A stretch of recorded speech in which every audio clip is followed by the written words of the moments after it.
Okay, तो set interface का हम लोग सॉरी लिस्ट इंटरफेस में, हाँ नहीं, सेट इंटरफेस का हमने हैश सेट यूज किया।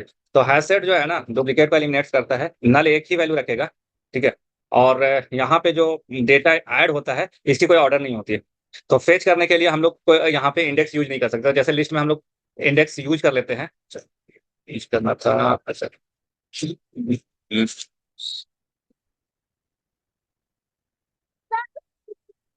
ये आज पैकेज बनाता हूँ डे 15। Okay, day 15। और यहाँ पे पैकेज मैप सिलेक्शन।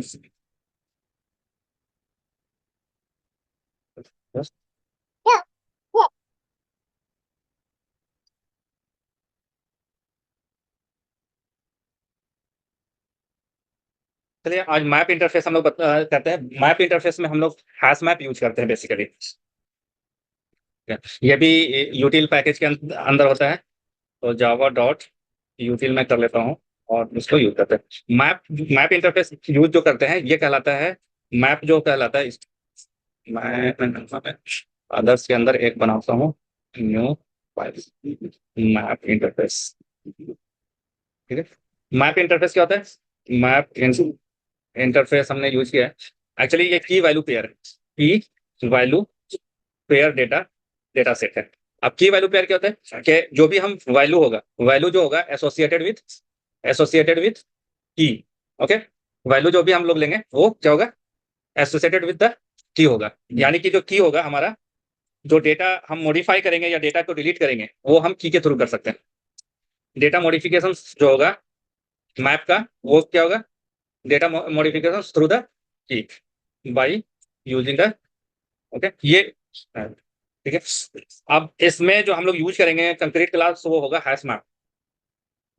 और मैप जो डिफाइंड करेंगे वो एंगुलर ब्रैकेट के अंदर ये पहला की होगा, की और दूसरा वी होगा, की वैल्यू। ओके। और इसका ऑब्जेक्ट बनाएंगे, सपोज कर ले कि मैप हमने ऑब्जेक्ट बनाया, और इसका जो कंक्रीट क्लास यूज करेंगे, जिसका ऑब्जेक्ट बनाएंगे वो हैश मैप यूज करेंगे। और यहाँ पे के वी, के कॉमा वी, और उसके बाद एज इट इज हम लोग यूज करेंगे। ओके। यहाँ पे जैसे लिस्ट में, अरे लिस्ट में हम लोग डेटा इनपुट करते थे, ऐड करते थे कलेक्शंस के अंदर, तो हम लोग ऐड मेथड यूज करते थे। यहाँ पे पुट मेथड यूज करेंगे जो भी है। तो पुट मेथड में हमें क्या क्या देना पड़ेगा? की देना पड़ेगा और वैल्यू देना पड़ेगा। ओके। इसको डेटा को फेच करने के लिए एंट्री सेट हम लोग यूज करते हैं। ठीक है, एंट्री सेट, उसके थ्रू हम डेटा को फेच करेंगे। एंट्री सेट जो होगा, और वो हमारा यहाँ से जो भी ऑब्जेक्ट होगा वो पूरा एक हमें रिटर्न करेगा, पूरा एंट्री सेट। एंट्री सेट मतलब कि एक ऑब्जेक्ट रिटर्न करेगा जो कि केवी के फॉर्म में होगा, के एंड वी। और इसके लिए हम लोग जो मेथड यूज करेंगे एंट्री सेट के अंदर, उसको get keys and get values के थ्रू हम लोग चीज को एक्सेस कर सकते हैं और वैल्यूज को एक्सेस कर सकते हैं। तो इसका प्रैक्टिकल देखते हैं, मैप इंटरफेस।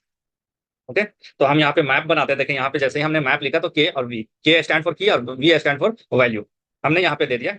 अब की जो होगा हमारा, की जो भी रखेंगे वो या तो स्ट्रिंग होगा और इंटीजर होगा। फ्लोट या मतलब ये वैल्यू नहीं रख सकते हैं, डबल नहीं रख सकते, यानी कि जो फ्लोटिंग वैल्यू होता है, डेसिमल वाला पार्ट होता है, वो नहीं रखेंगे। की जो होगा वो हर एक ऑब्जेक्ट में यूनिक होगा। की जो होगा वो क्या होगा? यूनिक होगा, यानी कि की का डुप्लीकेट नहीं होगा। आ, की जो की है वो एक नल वैल्यू एक्सेप्ट कर सकते हैं। वैल्यू आप मल्टीपल टाइम नल यूज कर सकते हैं, मल्टी नल एक्सेप्ट करेगा, मल्टी नल एक्सेप्ट करेगा। ओके। और वैल्यू आप डुप्लीकेट रख सकते हैं, दैट इज नॉट प्रॉब्लम।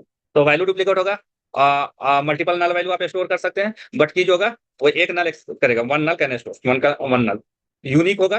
की जो होगा ऑलवेज यूनिक होगा, डुप्लीकेट आप नहीं रख सकते हैं। तो ये इसकी क्या है? फीचर है। ओके। अब इधर हम चलते हैं, यहाँ पे मैंने इंटीजर रखा। दूसरा वैल्यू, वैल्यू आप कुछ भी रख सकते हैं। वैल्यू में आप प्रिमिटिव डेटा, कस्टम डेटा कुछ भी आप यूज कर सकते हैं। प्रिमिटिव डेटा यूज कर सकते हैं और कस्टम डेटा यूज कर सकते हैं।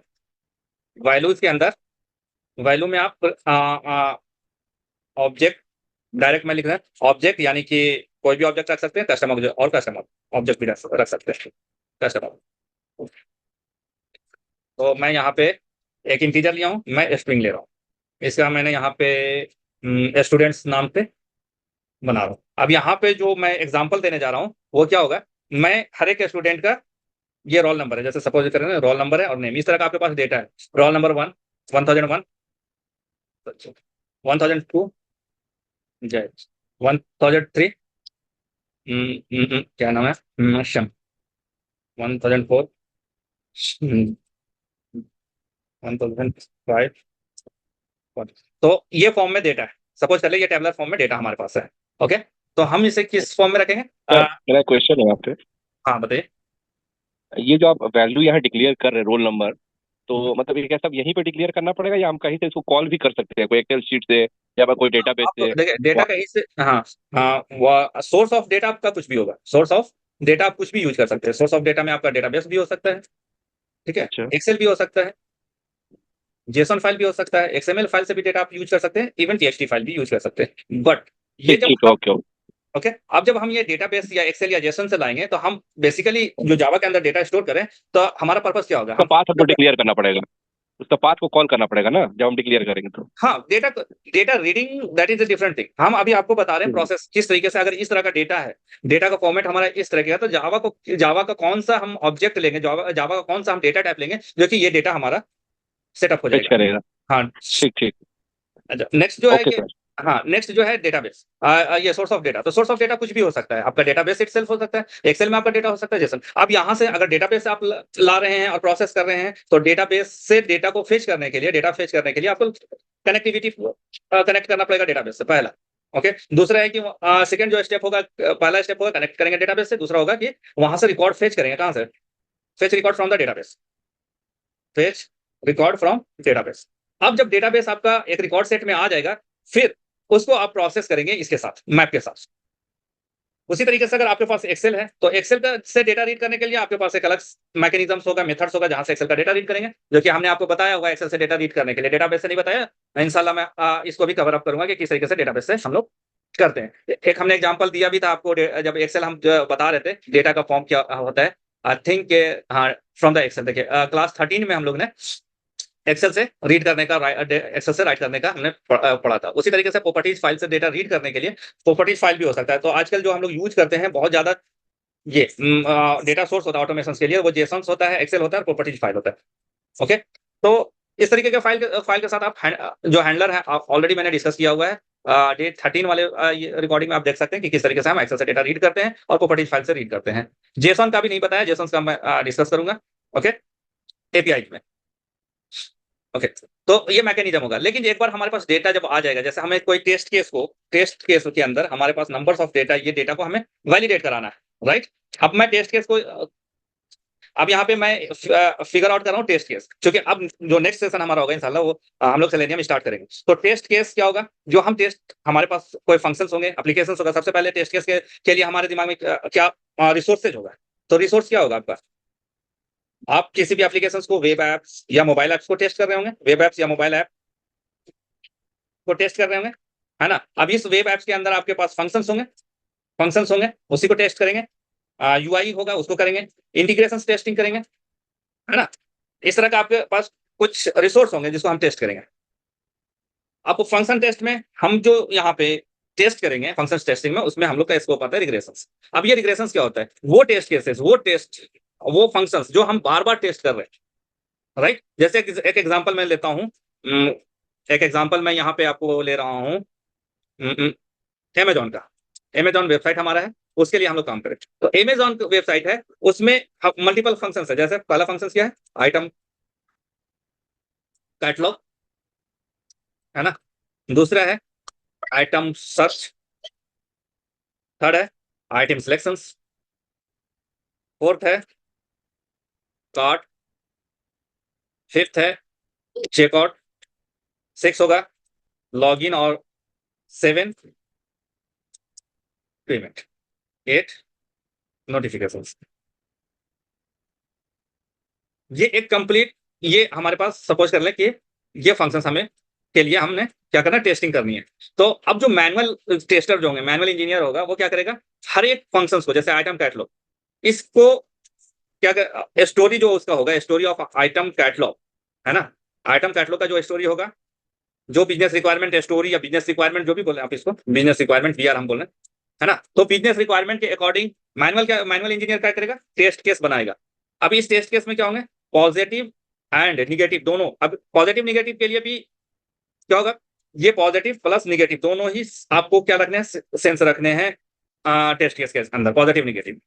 ओके, अब इस पर्टिकुलर आइटम कैटलॉग में कुछ ऐसे टेस्ट केस होंगे जो कि हम सैनिटी की पार्ट रखेंगे और कुछ रिग्रेशंस के पार्ट रखेंगे। सैनिटी के मतलब यह है कि ये मिनिमम ये फंक्शन चलना चाहिए। हमारा जो एप्लीकेशन है, अगर सैनिटी नहीं चल रहा है, इट मीन्स कि वहां पे ब्लॉकर्स है। ब्लॉकर्स है, क्या है? ब्लॉकर्स है। मीन्स कस्टमर क्या होगा? Can not move, can't. Sanity मतलब हैप्पी फ्लो होता है ना, हैप्पी फ्लो चलना चाहिए। हाँ सैनिटी का मतलब कि हैप्पी फ्लो इसका चलना चाहिए। हाँ, जो हैप्पी मिनिमम पाथ जो, रिक्वायरमेंट है इसको एक चीज हाँ मतलब रन हाँ करने के लिए। हाँ, जो मिनिमम रिक्वायरमेंट है वो इसकी मतलब चलना चाहिए। सारे आई मीन के सारे फंक्शंस नहीं काम कर रहे हैं, एटलीस्ट जो मिनिमम रिक्वायरमेंट है वो काम होना चाहिए। यानी कि हमें आइटम सर्च करने के लिए, जैसे हमने 5 सर्च क्राइटेरिया लगाया हुआ है, ओके। अब उस सर्च क्राइटेरिया में 5 सर्च क्राइटेरिया, उसमें 4 नहीं चल रहा, एक एटलीस्ट एक तो कम से कम चलना चाहिए, तभी तो कम से कम कस्टमर एक सर्च फंक्शन यूज करके वो चेक करें। अब यहाँ पे आइटम कैटलॉग में सपोज कर ले कि आइटम कैटलॉग में हमने क्या दिया है, आइटम कोड दिया हुआ है, आइटम के डिस्क्रिप्शन है ना, फिर आइटम के इमेज है, आइटम की प्राइस है, और उसके बाद क्या है? ऐड क्वांटिटी है, राइट। ये उसके हर एक कैटलॉग पे, आइटम के कैटलॉग पे ये हमारा एलिमेंट्स डिस्प्ले हो रहा है। अब इस एलिमेंट डिस्प्ले में एटलीस्ट ऐड क्वांटिटी चलना चाहिए, है ना। Item code, item description, suppose कर ले कि आइटम डिस्क्रिप्शन शो नहीं कर रहा है, तो हम आइटम कोड को और इमेज को देख करके हम क्वांटिटी को ऐड कर सकते हैं, प्राइस। अब यहाँ पे जो है कि ये अब बिजनेस एनालिस्ट है वो डिसाइड करेगा कि इस वाले पार्ट में हमें जो मिनिमम रिक्वायरमेंट होगा वो क्या होगा। ये हमारी फुल रिक्वायरमेंट्स है, मिनिमम रिक्वायरमेंट्स पे हम कैसे गो लाइव जा सकते हैं, है ना। या एप्लीकेशंस को लाइव है तो मेरा कस्टमर को प्रॉब्लम नहीं होगा। उसी तरीके से यहाँ पे सर्च है, multiple search criteria, item name से हम सर्च कर रहे हैं, आइटम के इमेज से सर्च कर रहे हैं, प्राइस से सर्च कर रहे हैं, है ना, उसकी अवेबिलिटी से सर्च कर रहे हैं, है ना, बहुत सारे क्राइटेरिया। अभी इसमें से सपोज कर ले प्राइस और अवेबिलिटी नहीं चल रहा है, तो आइटम ये 3 नहीं चल रहा है सपोज कर रहे हैं, तो कम से कम आइटम नेम से सर्च होना चाहिए। तो ये पार्ट जो होगा वो क्या आएगा? सैनिटी में। रिग्रेशंस में कंप्लीट होना चाहिए ये पूरा, कि ये जितने भी टेस्ट केस लिखे गए हैं वो that is the part of the regression, जितने भी निगेटिव पॉजिटिव। अब जो हमें अब रिग्रेशंस में भी, जब रिग्रेशंस में जितने भी सपोज कर ले कि एक वन आइटम के लिए हमने 15 टेस्ट केस लिखा, negative and positive both, okay. अब इसमें जो मैनुअल प्लस ऑटोमेशन का इंजीनियर होगा वो दोनों डिसाइड करेगा कि भाई ये 15 टेस्ट केस में हम कितना अपना ऑटोमेशन रिग्रेशंस में ऐड करें, ठीक है। 15 का 15 हम नहीं कर सकते, क्योंकि रिग्रेशंस का जो सूट है वो इतना बड़ा भी ना हो जाए कि ये हमारा इसका यूटिलाइजेशन ही ना हो, ओके। तो इसमें से मैनुअल ने बोला और इसमें से जैसे सपोज कर ले कि 15 में 3 जो है वो डेटा हर वक्त चेंज होता है। एक क्राइटेरिया हम दे रहे हैं कि हर हर एक बार जब हम रिग्रेशन कर रहे हैं तो वी रिक्वायर्ड न्यू डेटा। तो इस केस में हम इसको ऑटोमेशन रिग्रेशन में यूज नहीं करेंगे, क्योंकि जो एफर्ट हमें इसके डेटा बनाने में लगेगा उतना देर में मैनुअल उसको टेस्ट कर लेगा। तो ये हम इसको क्या कर दिया, अपने ऑटोमेशन रिग्रेशन से रिजेक्ट कर दिया, ये वाला। ठीक है, अब हमारे पास 12 टेस्ट केस बचे। 12 टेस्ट केस में हम देखेंगे कि इंड टू इंड कितना है, ई टू ई, क्योंकि हम फोकस करेंगे इंड टू इंड का। हम ऐसा बनाएंगे अपना सूट कि हमारा ई टू ई टेस्ट हो जाए, यानी कि हम स्टार्ट करें आइटम कैटलॉग से 100 नोटिफिकेशन तक के हम चेक कर लें, ठीक है। तो इसमें हमें पता चला कि 6 जो है ई टू ई है, जिसमें पूरा कवरेज है। अगर हम ये 6 टेस्ट केस को अगर हम ऐड कर देते हैं हम अपने रिग्रेशंस में, तो ये जो 12 टेस्ट केसेस हमने ऐड किया है, ठीक है, तो यहाँ पे हमारा कितना कवरेज आ जाता है? 15 में 3 माइनस हो गया तो कितना परसेंट हो गया? ऑलमोस्ट 80% कवरेज है। अभी इसमें से हमने 6 इंड टू इंड है, तो मैं जब दूंगा तो हमारा क्या हो जाएगा रिग्रेशंस में, और 80% कवरेज होगा ई टू ई। अब ये 6 को ही हम ऑटोमेट करेंगे, तो 15 से 15 था, उसमें हमने 6 टेस्ट केस को ऑटोमेट किया, और हमारा कवरेज कितना है? 80% कवरेज एप्लीकेशन सर। अगर हम यहाँ पे 9 कर देते हैं तो मेरा हो जाता है 90%। तो ये डिपेंड करता है कि कवरेज कितना देना है, उस हिसाब से हम फिर डिसाइड करते हैं कि उसमें हम इसको इंक्रीज करें। तो हमने यहाँ पे स्टार्ट क्या किया था कि डेटा हम फेच कर रहे हैं। अब ये जो डेटा हम यहाँ से देंगे, डेटा इसको टेस्ट केस को इनपुट करेंगे, डेटा रिक्वायर्ड होगा, हमारे पास डेटा रिक्वायर्ड होगा ना इसमें। तो इस डेटा को हम या तो आप डेटाबेस से प्रोवाइड कर रहे हो, एक्सेल से कर रहे हो, जेसन से कर रहे हो, ठीक है, या खुद बीडीडी फ्रेमवर्क से आप डेटा दे रहे हैं, तो कुछ भी हो सकता है यहाँ पे। लेकिन जब हम डेटा इससे पास कर रहे हैं टेस्ट केस को, तो हम जावा के थ्रू कैसे मेंटेन करेंगे? अगर हमारा इस तरह का फॉर्मेट में है तो हम इसको किस तरीके से हैंडल करेंगे? तो हमारे पास मैकेनिज्म होना चाहिए कि और जावा हमें नॉलेज होना चाहिए कि जावा में ऐसा कोई फैसिलिटी है कि जो कि हम इस तरीके डेटा को हैंडल कर ले, जहां पे ये देखिए रोल क्या है, दैट इज ए यूनिक, है ना। अब अगर 106 106, तो किसी का भी नाम हो सकता है, पठान हो सकता है, पठान ब्रदर्स, है ना। तो यहाँ पे जो हमने दिया है 105 106, ये क्या है, यूनिक वैल्यू है, बट यहाँ पे जो हमारा वैल्यू जो है, सॉरी, की जो है यूनिक है, अब वैल्यू जो है डुप्लीकेट हो रहा है ना। तो इस तरीके से हम यहाँ पे प्रोसेस करेंगे। तो ये मैप इंटरफेस से हम लोग यहाँ पे करेंगे। तो हमने यहाँ पे इंटीजर ले लिया, स्ट्रिंग ले लिया, और यहाँ पे प्लेयर कर देते हैं, नाम चेंज कर देता है। अब इसको हम डेटा ऐड कर रहे हैं, क्योंकि हमने डेटा यहाँ पे लिया है इस तरीके से, तो हम यहाँ पे मैनुअली डेटा को ऐड कर रहे हैं, प्लेयर डॉट पुट। ठीक है, अब देखिए जैसे ही पुट मेथड किया, तो आपने जो इंटीजर और स्ट्रिंग लिया था, यहाँ पे आ रहा है फर्स्ट में इंटीजर एंड स्ट्रिंग। तो पहला हमने 101 लिया और स्ट्रिंग था सचिन। अब इसको कॉल,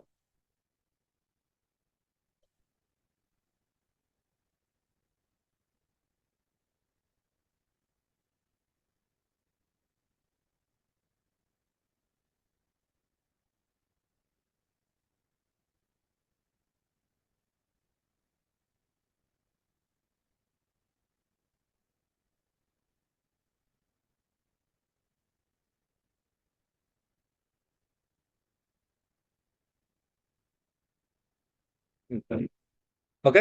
अब ये हमारे पास डेटा हो गया। अब हम इसे सॉर्ट करते हैं डायरेक्ट प्लेयर को। ओके, अब जब हम यहाँ पे रन करते हैं, करेंट फाइल रन करते हैं, तो यहाँ आपको ये फॉर्म में क्या होगा, ये देखें, ये इस फॉर्म में हमें डेटा दिखा रहा है, यानी कि 1001 एसोसिएटेड विद सचिन, 1002 जहीर का। अब हमें अगर जहीर खान को शो करना है, तो हमें क्या करना पड़ेगा, ये sort, sorry, player dot gate की, गेट ऑब्जेक्ट, ऑब्जेक्ट में की लेगा, तो हमने यहाँ पे क्या दे दिया, 1002। तो ये क्या करेगा, इस 1002 पे जो वैल्यू होगा उसको डिस्प्ले कर देगा, जहीर को। अब सपोज कर लें कि हमने ये 1003 को चेंज करना है, वैल्यू को चेंज करना है ना। तो हम प्लेयर डॉट पुट इंटीजर देते हैं 1003, और वहां पे हम डाल देते हैं मोहम्मद समी। ओके, ये शॉर्ट प्लेयर। अब ये पुट से ऐड भी हो रहा है और पुट से मॉडिफाई भी हो रहा है।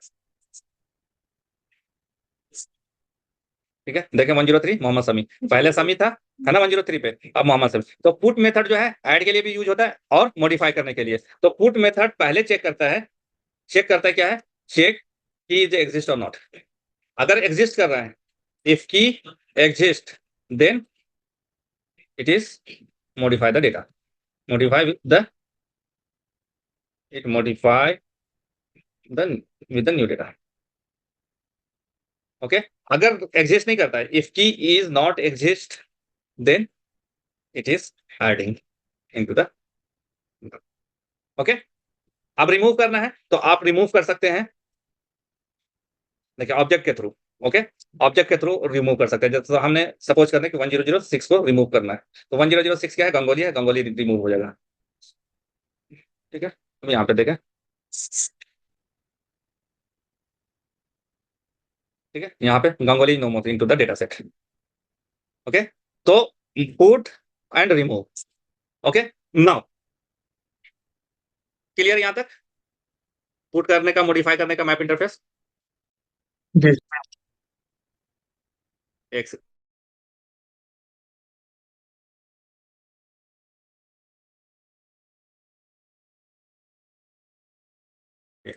नाउ नेक्स्ट,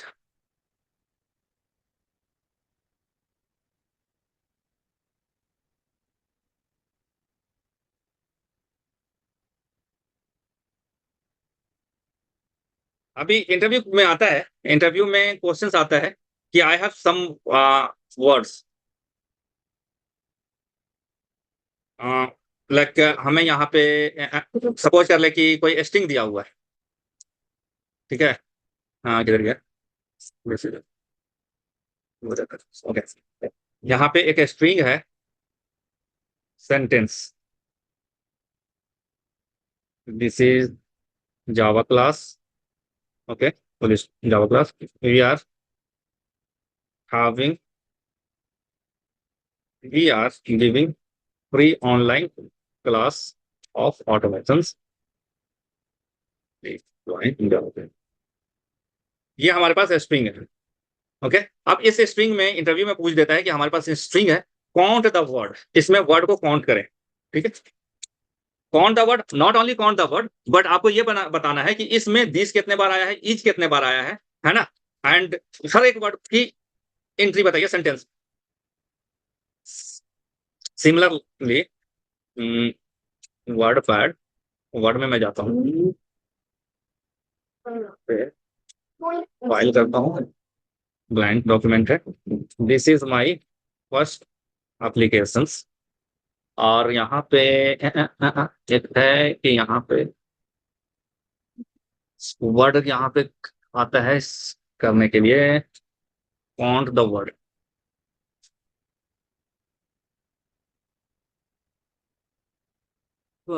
यहाँ पे हम अगर पैरामीटर्स है तो यहाँ पे कहीं पे ऑप्शंस आता है कि कितने पैराग्राफ्स हैं, डिजाइन मोड में, इंसर्ट मोड या कहीं पे है, ये बता देता है कि इसमें कितने वर्ड्स हैं, कौन सा वर्ड कितनी बार आ रहा है, कितने नंबर्स ऑफ लाइन है, कितने पर। तो सिमिलरली ऐसे ही इसमें क्या नाम जावा के इंटरव्यू क्वेश्चंस में इस तरीके से पूछते हैं कि इसको करें। ठीक है, तो सबसे पहले आपको क्या करना है कि इसको वर्ड में पहले आपको कन्वर्ट करना है। तो हम यहाँ पे ले रहे हैं वर्ड्स इक्वल्स टू, सेंटेंस को स्प्लिट करेंगे, स्प्लिट कर दिया हमने स्पेस के साथ, ये हमने पहले भी बताया हुआ है। अब ये शॉर्ट वर्ड्स करें तो हमें एक जो वर्ड्स है उसका ऑब्जेक्ट मिल जाएगा यहाँ पे, है ना, ऑब्जेक्ट मिल गया, यानी कि ये स्प्लिट हो गया है। अब अगर आपको चेक करना है तो वर्ड्स ऑफ जीरो देंगे तो दिस आएगा, राइट, पहले जीरो इंडेक्स पे क्या है, दिस है, राइट। अब हमने यहाँ पे, अब हमें हर एक वर्ड को काउंट करना है, integer count equals to zero हमने दिया। अब यहाँ पे मैं फॉर यूज कर रहा हूँ string w into words, okay, और एक यहाँ पे मैं मैप क्लास ले रहा हूँ और पहले स्ट्रिंग में ले रहा हूँ, चूंकि हर एक वर्ड एक बार आएगा और यूनिक मेंटेन करना है तो स्ट्रिंग हमने ले लिया और काउंट इंटीजर में आएगा, ओके। और यहाँ पे आप कर सकते हैं import, count word equals to new count, okay. If count word contains which w, अगर कंटेन्स करता है तो आप क्या करेंगे, काउंट इक्वल्स टू जो है हमने लिया है, okay, count equals to count words dot get w, okay, and count plus plus, and यहाँ पे आप कर देंगे count word dot put, put में w एंड यहाँ पे, ओके, कंटेंट। एल्स वाले पार्ट में क्या हो जाएगा, एल्स वाले पार्ट में क्या होगा कि count word dot put word and word, okay. No अब यहाँ पे मैं क्या कर रहा हूँ, a short count word, okay. अब देखें यहाँ पे, मैं यहाँ पे रन करा रहा हूँ आपको करंट फाइल में, आप देखें यहाँ पे कौन सी वर्ड कितनी बार आ रही है, इसका आपको मैं बताऊंगा भी कि किस तरीके से ये काउंट हो रहा है। देखिए ईच कितनी बार आया, one, please one, giving one times, we come, Java two times, automation one, are one, of one, this one times, online one, join one, free one, class three times, okay. This is what the count. अब यहाँ पे क्या हो रहा है, इसकी logic समझिए, हमने इसको वर्ड में डिवाइड कर दिया, यहाँ तक के वर्ड में वर्ड का एरे ले लिया। अब यहाँ पे हमने फॉर लूप चलाया और इस जो मैप जो था उसको हम चेक किए कि उसमें ये w यानी कि ये जो एक वर्ड आ रहा है ईज एग्जिस्ट कर रहा है या नहीं कर रहा है। तो अगर एग्जिस्ट नहीं कर रहा है तो हमने क्या किया, एल्स में चला गया और एल्स में वो वर्ड यहाँ पे ऐड हो गया और उसका काउंट वन हो गया, ठीक है जी। फिर नेक्स्ट वर्ड में आया, चेक किया है नहीं है, हर एक यूनिक वर्ड के लिए, हर एक यूनिक की के लिए क्या हो रहा है, एल्स में जा रहा है और उसकी काउंट वन। जैसे ही इसको वो कंटेन्स कर रहा है, जैसे यहाँ पे आया जावा, फर्स्ट टाइम आया होगा तो उसको ये की नहीं मिला होगा, एल्स में गया तो यहाँ पे वन इसका साइज हो गया था, काउंट वन हो गया था। लेकिन सेकंड टाइम जब जावा इनकाउंटर हुआ तो ये इफ में गया, इफ में गया तो हमने उसका क्या निकाल दिया, काउंट, कि अभी कितना काउंट है। उसके बाद काउंट की वैल्यू को हमने एक इंक्रीज कर दिया तो बढ़ गया, 1 से 2 हो गया, फिर से हमने क्या किया, उसको यहाँ पे ऐड कर दिया, ठीक है। तो इस तरीके से क्लास थर्ड टाइम में जब आया होगा तो ये थर्ड टाइम में फिर ये थर्ड मॉडिफाई हो गया। This is what the, sir इसका मतलब इफ एल्स का लूप में चले गया, राइट, जब तक लूप फुलफिल करे तब जाके वो स्टॉप होगा। हाँ, जैसे ही ये आपका एरे से बाहर आ जाएंगे, यानी कि ये फॉर लूप हमने चलाया ही इस एरे को ये करने के लिए, एग्जीक्यूट करने के लिए। हाँ ठीक है। और इसके अंदर इफ के अंदर हम सिर्फ चेक कर रहे हैं, क्योंकि हमने ये हैश मैप जो लिया है हम इस पर्पज से लिया है कि जो डेटा हम इसमें रख सके, ठीक है, ये सारे डेटा को की के साथ इसकी काउंट हम रख सके। तो हम कैसे समझेंगे कि ये की ऑलरेडी एग्जिस्ट कर रहा है या नहीं कर रहा है? तो यहाँ पे हमने इसमें लगाया कि पहले चेक करो कि भैया ये की कंटेंट्स कर रहा है या नहीं कर रहा। की कंटेंट्स करेगा, रिजल्ट आएगा ट्रू। नहीं करेगा, रिजल्ट आएगा फॉल्स। फॉल्स आएगा तो एल्स में चला जाएगा। जैसे ही एल्स वाला पार्ट में आया, हमने कुछ नहीं किया, बस उसी जो वर्ड हमारा यहाँ पे है उसको हम यहाँ पे उसका काउंट सिर्फ एक डाल दिया, क्योंकि ये पहली बार मिल रहा है, फर्स्ट वर्ड इनकाउंटर हुआ है, तो उसका हमने यहाँ पे 1 दे दिया। फिर नेक्स्ट बढ़ा, नेक्स्ट आया ईज। ईज के पास आया, पहले दिस हुआ था ईज। ईज भी अभी नहीं है, ईज की एग्जिस्ट नहीं कर रहा है इसके अंदर, तो ये एल्स में चला गया। एल्स में चला गया तो ईज एक ऐड हो गया और उसके साथ उसकी एंट्री 1 टाइम हो गया। नेक्स्ट गया जावा। जावा के आया तो जावा भी अभी नए फर्स्ट टाइम आ रहा है। देखिए जावा भी फर्स्ट टाइम आ रहा है, तो उसका काउंट 1 हो गया विद न्यू की। क्लास भी 1 फर्स्ट टाइम आ रहा है, वी भी फर्स्ट टाइम आ रहा है अभी तक, आर भी फर्स्ट टाइम आ रहा है, गिविंग भी फर्स्ट टाइम आ रहा है, फ्री भी फर्स्ट टाइम आ रहा है ऑनलाइन। लेकिन यहाँ पे देखिए सेकंड टाइम क्लास आ रहा है, राइट? सेकंड टाइम जब क्लास आ रहा है तो ये काउंट इसमें चला जाएगा, और जैसे ही ये जाएगा तो उसका काउंट यहाँ पे, ये पहले जो 1 था उसको लेगा, यहाँ पे काउंट में हमने ले लिया, उसका वैल्यू गेट कर लिया, ठीक है, और उसको इंक्रीज कर करके इंक्रीज किया उसका नंबर काउंटर, और फिर मैंने यहाँ पे उसको मॉडिफाई कर दिया उसके काउंटर को, ठीक है, जो कि हमने इसमें बताया आपको कि किस तरीके से मॉडिफाई करेंगे। अगर वो की एग्जिस्ट कर रहा है तो विद वो डेटा आपका क्या हो जाएगा, मॉडिफाई कर जाएगा। तो यहाँ पे जब सेकंड टाइम में आएंगे तो क्लास तो हमारा है ना, और वैल्यू उसका मॉडिफाई हो जाएगा 2 with new data. Okay, now this third one.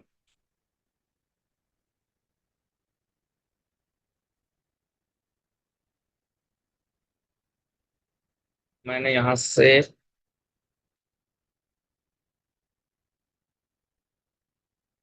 ये लिया। अब मैं इसे अभी हमने डायरेक्ट जो दिया है ये पूरा का पूरा हमें शो कर रहा है, राइट? हमें इससे इटरेट करना है, यानी कि एक एक वैल्यू हमें फेच करना है। हमें सिर्फ सपोज कर ले जहीर खान को